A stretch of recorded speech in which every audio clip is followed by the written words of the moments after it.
Mangarak Shuba, the Great June Uprising Unity Day, Pantuna Sem Sacre, Hypagi, Yushimgi, the Pawama, Kusa Fumba Tingarosa, Maseko Labaki, upon Bagitamakta, Tawana Ponta Pikiba, Toba, Tobi Sing, the Queen Kachaba, Hypatari, from the Ikaikum the Uchaba, Ki, Sims Hapasuloi, Adoza,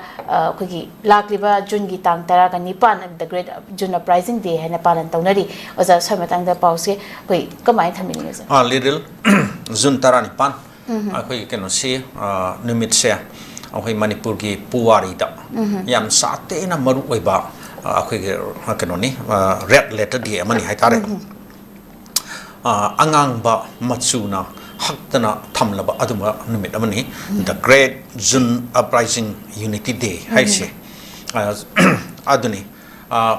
hari ba numit si aku kena da manipur si kai torabra, thukai torabra. Habiki wapam mama lakpa anga sagi kenodo akhoi NSN IMna magi kenodo makhoi government of India peace talk tokhiba adagi makhoi Bangkok ta unaraka makhoi matita deal lama sign tawnakiba madudei da magi ceasefire si akhoi ceasefire si kenoda karhani without territorial limits haidra adu da sanaragani harkiba adudagi Manipur si konsul kiba hai tare. Adana Manipur konsul gadi adu di Manipur si makoi ki kano da demand di makoi di lerin ni do Greater Nagaland hai bama. Nan makoi marol da hai kana Greater Nagalim mana.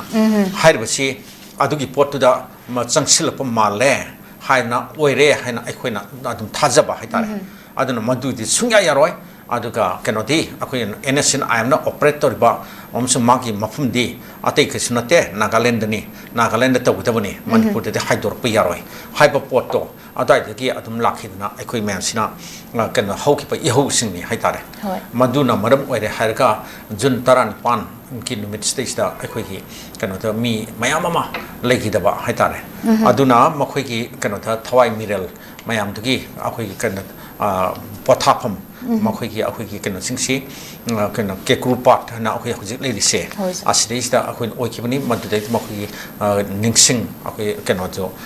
mapam akoi semgat ki bani haitare ningsing kubum semgat ki bani adun hari bum stage da akoi sahi khutingi haikat lekat tamduna akoi ki kano da adumaina manipur ki apun saktam nga na ba manipur ki territorial boundary da akai karim la thon bi yaroi ipai pu singi ikheng tana ngaklam ba adum ba keno ni ad lamdam ni masres kana ba amtana mase thukai ba to ba yaroi madu ki damta masi ngak na bitangta akoi ki thawai kat uskat kani haina hojik se leidi ba adum ba miyam ni haiba aduna hai ba nimit ase asigi nimit se ta haikat lekat tamdana adum ba makhoi kathokhiba lekidaba mayam do makhoi kathokhiba ki keno do akhoi khajik ta urso ningsinguna ikai khono ulaga tungda lakadaba challenge kay amadasu akhoi amat tokna keno da akhoi unitedly akhoi adun thengna minasi haiba adumba pausil pi ba adumba nimit amani haitare aduni level